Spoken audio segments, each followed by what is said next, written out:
welcome to Mock the Week. I'm Dara O'Brien. The news this week. Home Secretary John Reid remains under pressure for his prison sentencing policy. For instance, this week a paedophile was set free who 3 months ago might have gone to prison. Oh well, swings and roundabouts.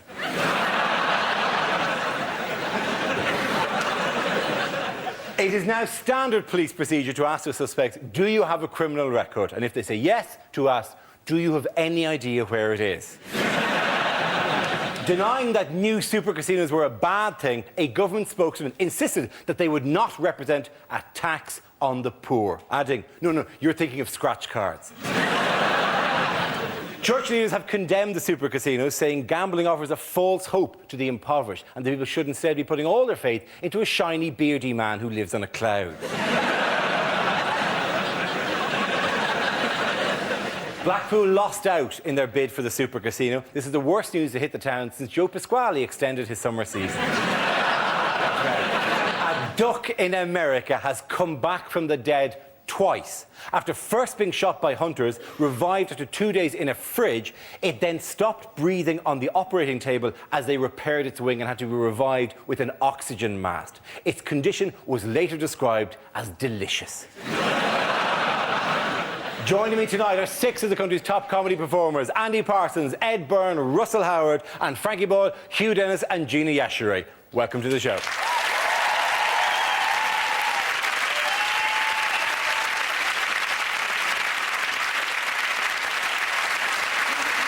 Our first round is called Headliners. Here's a picture of this week's top tabloid target, John Reid, with some cabinet colleagues. But what does RIPS stand for? I was thinking Reid impersonates Pope successfully. Look, you look at Prescott. Is it Reid interrupts Prescott's sleep? Is it Reid imagining Prescott's sex life? Or is it from left to right? Right idiot, plonker, shagger? Is it Reid invents prison statistics? Would he invent a statistics as bad as the ones? Yeah. Would he really go, we don't know where they are, we're jammed. Is it Reid in prison's scandal? That's exactly what it is. Well done, Ed Byrne. Very good. Now, the answer I was looking for was Reid in prison's scandal, although, frankly, shambles or shock would have worked just as well. It refers to the latest problems at the Home Office, with the prisons at bursting point. The Home Secretary is being criticised for requesting softer sentencings to ease overcrowding, on top of his department's failure to keep track of hundreds, literally hundreds, of serious offenders. How has... I can't say that enough, ladies and gentlemen. They're everywhere. Who knows where they are at any given time? Hundreds of them.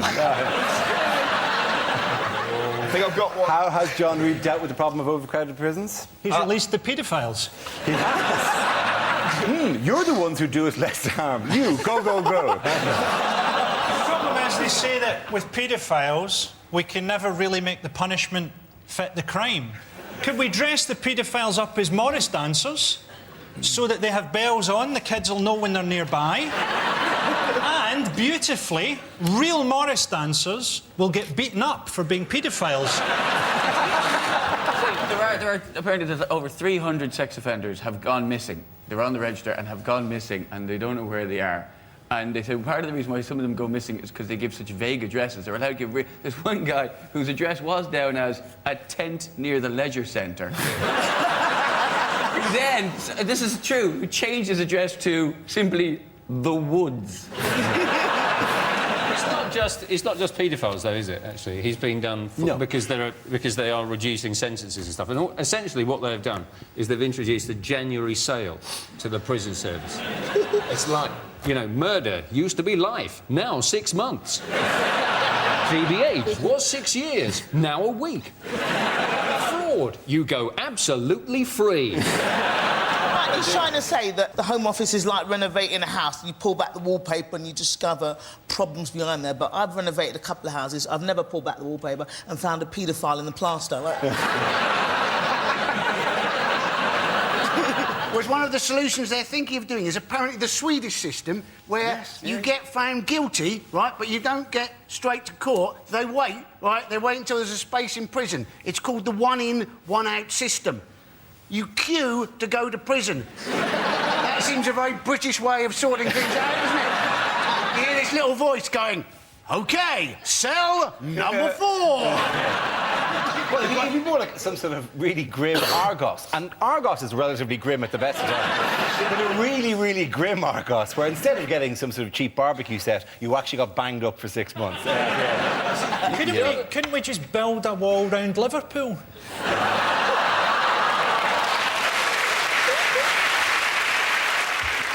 You could, of course, take the Northern Ireland example, because your prison, the reason that you don't have any space in prison is that you imprison so many people. The rate of imprisonment in this country is the highest in Western Europe. Yeah, do you notice that? No, because as a counterexample, in Ireland, it's half the rate of Where in Ireland, where you haven't lived for years. If you don't like it, Darren, go back. You know. The fact that Ireland has a low rate of imprisonment is not in any way related to the fact that I'm not there. Right? If I was still there, it wouldn't shoot up. Like I wouldn't be forcing people into jail. No, But when you say you mean you British people as opposed to you who live here. Because if it's you who live here, it's we who live here.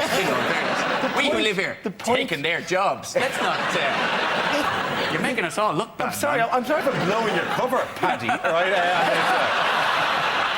Well, anyway, the point is, in this country, all of us. No, not Nigerians. Not the Nigerians. They're not involved at all in this situation. You people. Right? Everyone bar the Nigerians, right? more people are put into jail in this country than anywhere else in Western Europe. Whereas in Northern Ireland, interestingly, the rate is around about half that, right? What they've done brilliantly in order to free up space, they've simply declared everyone a political prisoner and let them out. So what you should do is declare war on Nokia, say, right? And anyone who steals a mobile phone is a prisoner of conscience and should be allowed out. Right? It is a purely financial thing, really, isn't it? That is essentially the problem here with the prison services, that it's too expensive and, you know, there isn't the money for it. So what they should do is put cameras in the prisons and broadcast it as a reality TV show. You'd make a fortune. I'm a criminal, let me out of here. You know? And there's extra deterrent, isn't there, for them not actually escaping, because if they do escape, they'll be interviewed by Davina McCall. Not a bad idea. What new initiatives are the Home Office coming up with now? They've got an initiative, haven't they, to do a database of people's shoe prints. People's shoe prints, Which isn't as daft as it sounds, because from a shoe print, they can tell what size you are, they can tell what height you are, what weight you are, and various other stuff about you, which is why when I'm doing a crime, I always wear high heels and carry a bowling ball. If you were a burglar, surely, just before you commit the crime, you just got to pop on novelty slippers and you're fine. Do you know what I mean? Like, who are we looking for? Looks like a Gruffalo. It's another clown. Exactly. Why are so many clowns committing crime? They've just got a database full of Nike trainers and, like, OK, so burglars are wearing Nike trainers and maybe the odd pair of Reebok Classics. I mean, you can easily guess without the need of a database, he was probably wearing a Burberry cap and a Sovereign. What is it?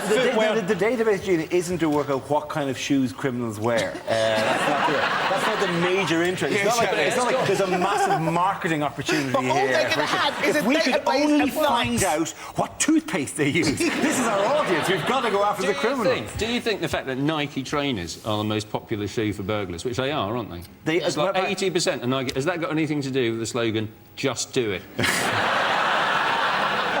OK, I'm going to have to wrap that round. Ladies and gentlemen, at the end of that round, the winners are Gina, Hugh and Frankie.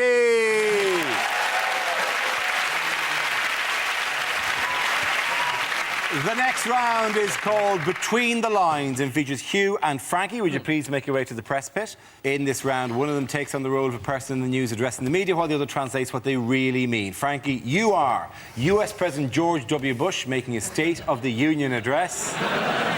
Hugh, you will tell us what he really means. My fellow Americans. Many people are surprised that I've committed another 20,000 troops in Iraq. I was surprised. I was only trying to order my Tesco shopping online. I admit that there are similarities between Iraq and Vietnam. I think they both have a border with Switzerland. Some say that the Iraq war is unwinnable, but not my closest advisors. Chuck Norris, Vin Diesel, and the animals of Farthing Wood. People said that our soldiers would be coming back in body bags, but that hasn't happened. Some of them have come back in shoeboxes.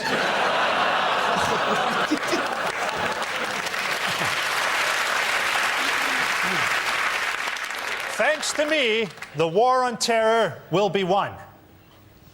By Al-Qaeda. Soon the world will be a much safer place. I'm retiring in 18 months. I remain firmly opposed to abortion. Even though I'm a great advert for it. Well done, Hugh and Frankie.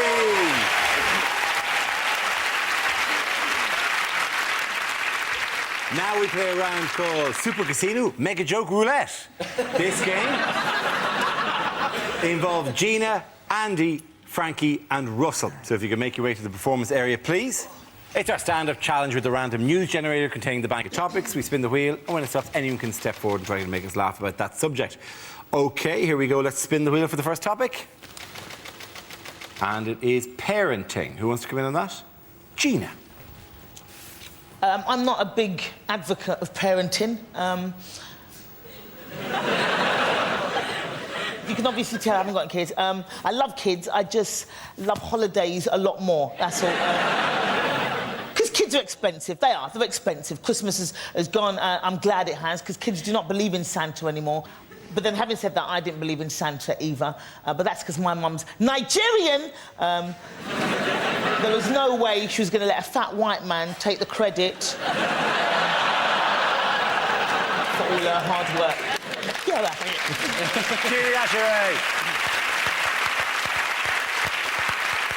it. OK, let's spin the wheel again.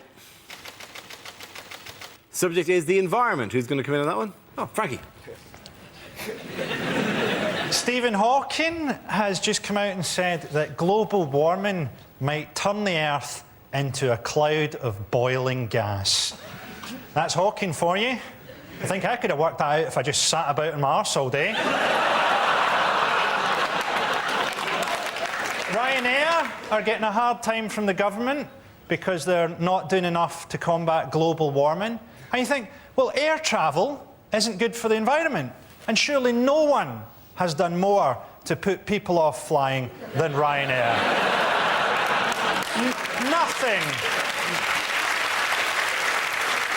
punctures that James Bond image quite like being sold peanuts by a stewardess who looks like she survived Hiroshima.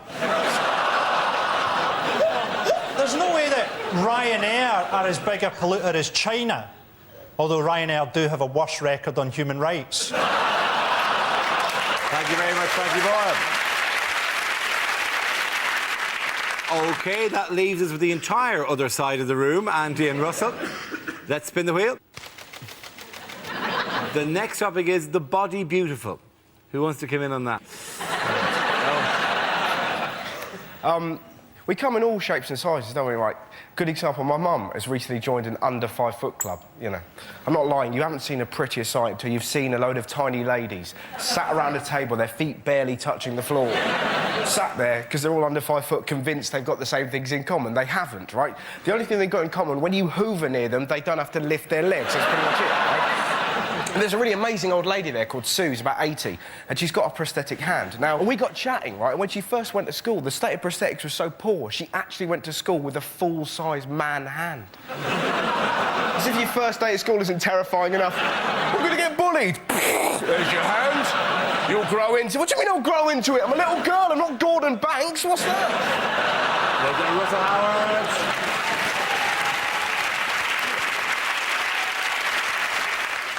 And Andy, that's who you've been left with.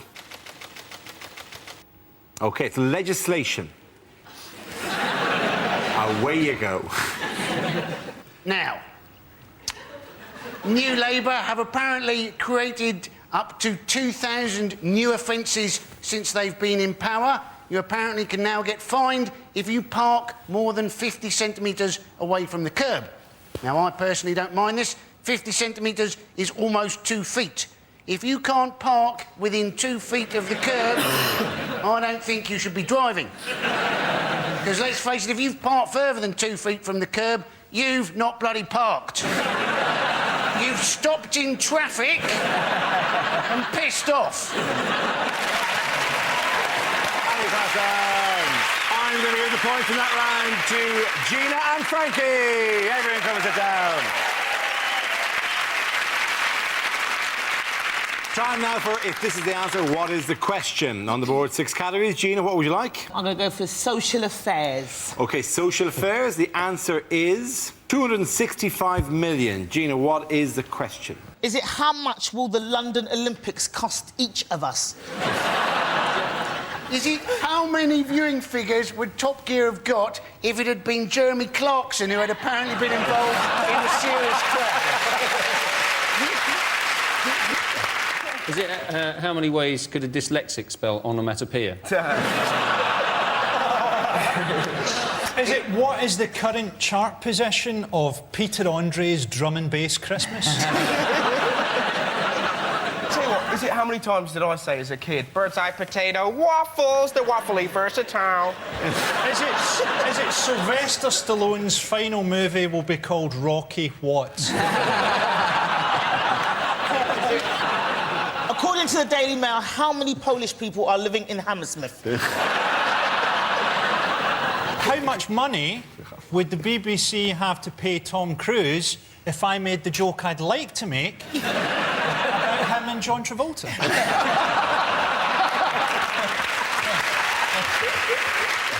Is it how much is going to be invested in the super casino? Yes, it is actually. Very good. Well done, Hugh.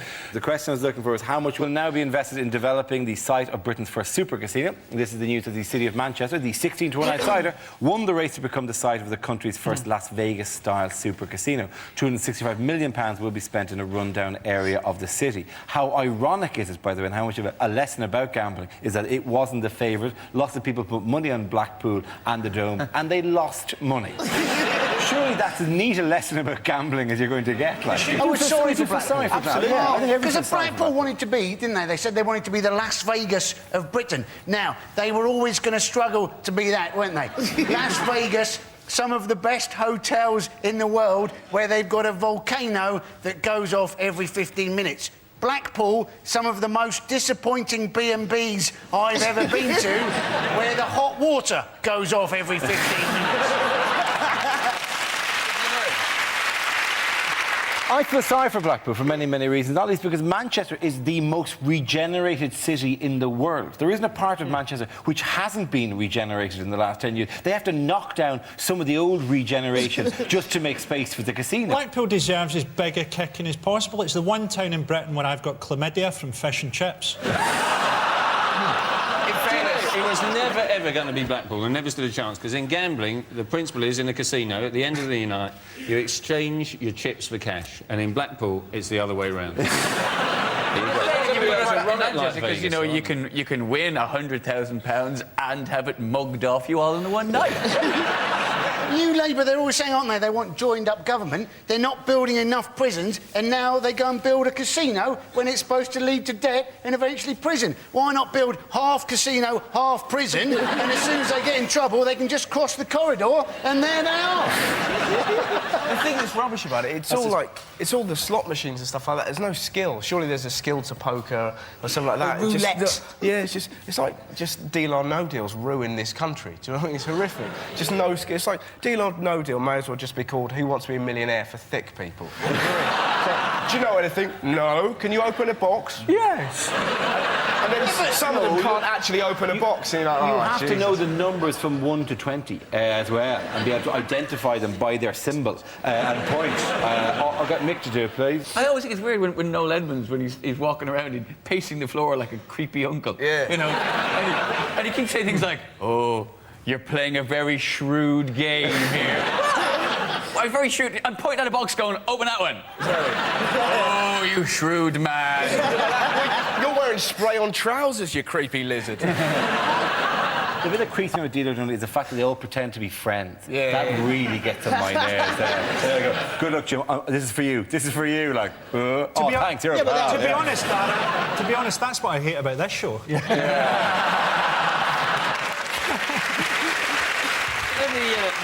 the other part of the gambling. I hasn't been godfather to my child. That's what's funny about that line. I think, you know, super casinos are terrible because, I mean, people are too vulnerable to cope with this. I mean, people in Britain are addicted to eBay.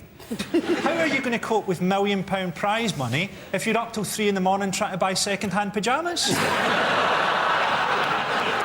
Rowan Williams, the Archbishop of Canterbury, said that the casinos will contain imprisonments of the soul, which sounds cool. Right in the middle of the casino, there's a soul prison of some description. Like that thing in Superman 2. It's like a hologram of James Brown. Welcome to the soul prison. Speaking of obsessions, what did 3,986 people in Britain have removed last year? Oh, is this man boobs? Yeah. No, it's not man boobs, no. Oh, I thought this was fat. No. It was. It was fat, yes, it was fat. That's the amount of people who chose to have liposuction, or liposuction, was almost 4,000 people in the last year chose to have liposuction. The thing I love about liposuction, you always see them, you know, like in Bella magazine, those magazines you see the doctors, it's always that, my horror plastic surgery story. It's always that, I went in for a tummy tuck and came out with a bum for a face. It really is a bit odd, though, that men... I mean, it surprised me that so many men did it. It was about 5% of these people were blokes. Yeah. And that really surprised me, because I would have thought a major difference between the sexes is that women are generally worried about how they look. And men, even the Elephant Man, probably woke up in the morning, looked in the mirror and went, yeah, looking good.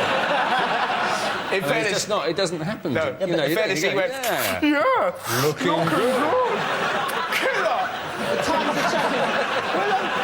I'm no looker, but I'm funny. Your man boobs, having your man boobs done is a very sort of decadent kind of stage to get to, though, isn't it? That's why when I had mine done, I donated them to an African transsexual. Very kind of you. The man boob statistic, just so there were 90,000 instances of cosmetic plastic surgery that go on during the year. There were 177 moobs, right? All the papers ran. Well, 177 moobs? No, 354 moves, I suppose. Okay. 177 operations to remove the moves. Like, like one guy went, just do that one. What about this one? What are we supposed to do here? Doink, doink, doink. That's lovely. Doink, doink, doink, actually, rather well. Wasn't it a pig noise? Anyway, so... These statistics, though, they all come, don't they, from the British Association of Aesthetic Plastic Surgeons. Now, given their major thing is to do with breast surgery, isn't brilliant that the abbreviation for them is BAPS? That is fantastic, isn't it? The statistics of this week were that all types of plastic surgery went up significant numbers of percentage points, except for one, which went down. Eyelid surgery. Not eyelid I mean, surgery. what's that? What's the whole thing about eyelid surgery? I have no idea. What the one? I have no idea. I mean, Why are you asking me? I can understand, like, I don't know, maybe a bloke having... I mean, more blokes having eyelid surgery. I can only imagine that they're having it done to keep their eyes open while their women are talking about commitment or something. I really do want to get married, The only type of cosmetic procedure that's become less popular are having your ears corrected. Apparently getting the things pinned back. Suddenly, no one wants to do that anymore. I've had that. Have you had that done? Yes. I was born with what they call bat ears. Nice of them. And I had them done, and the reason that my earlobes are so incredibly weird was that the stitches fell out, and the surgeon said, oh, you know, I'll have you back and I'll redo that. And he then died. Do you manage to navigate your way? then. Yeah. Do you navigate your way around by radar? Thanks for helping with the pain here. Winners of that round are Frankie, Hugh and Gina. Now we come to our final quickfire round called Scenes We'd Like to See. This is for everyone, so if you could make your way over to the performance area, please. I call it Ideas for Scenarios We'd Love to See, and the performers come in with their suggestions. OK. The first subject tonight is what a TV chef would never say. So that's the bird plucked and stuffed. All that remains is to kill it. Welcome to One Fat Lady. And here, what you want to do is put a little bit of the brown mixture in the tin and then sprinkle a little bit of hash on the top of it. Well, these Korean meatballs really are the dog's bollocks.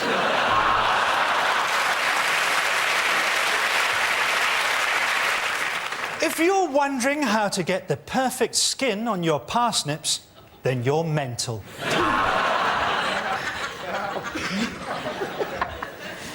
Hello, I'm Delia Smith, and today we're going to cook a panda. Am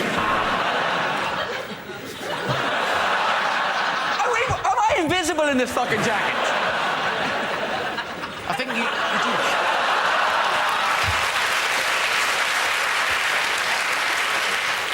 So, I've marinated it for half an hour, seared it for 15 seconds, and now I'm drizzling it on my buttocks. You just need two things to make this dish. What you need is a takeaway menu and a phone. Tonight on Russian Cookery, cyanide, polonium, and a crab stuffed with explosives.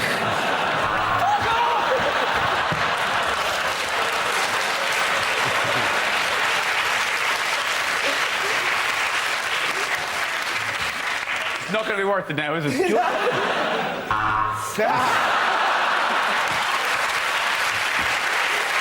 The next topic is bad things to say at the opening of the new Wembley Stadium. Is it just me, or does it all feel a bit wobbly? Due to a double booking, England's first match is against Simply Red.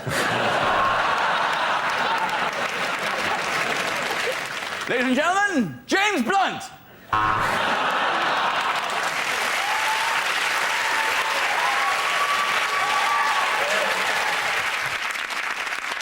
Welcome to the 2008 Cup Final. So if you can all make your way to the coaches, we're on our way to Cardiff.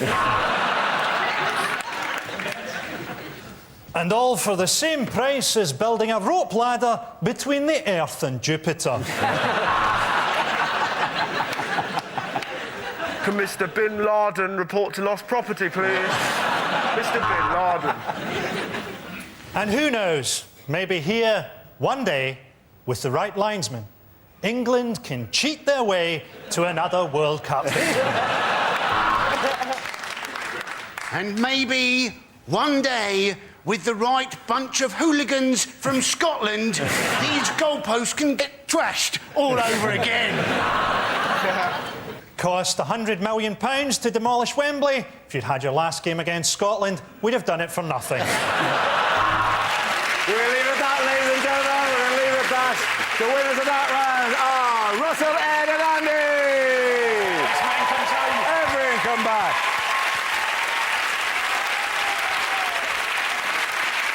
That's the end of the show. This week's winners are Andy Parsons, Ed Byrne and Russell Howard.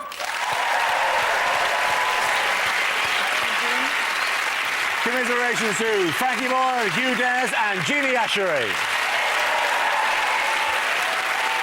Thank you for watching. I'm Darwin. Good night.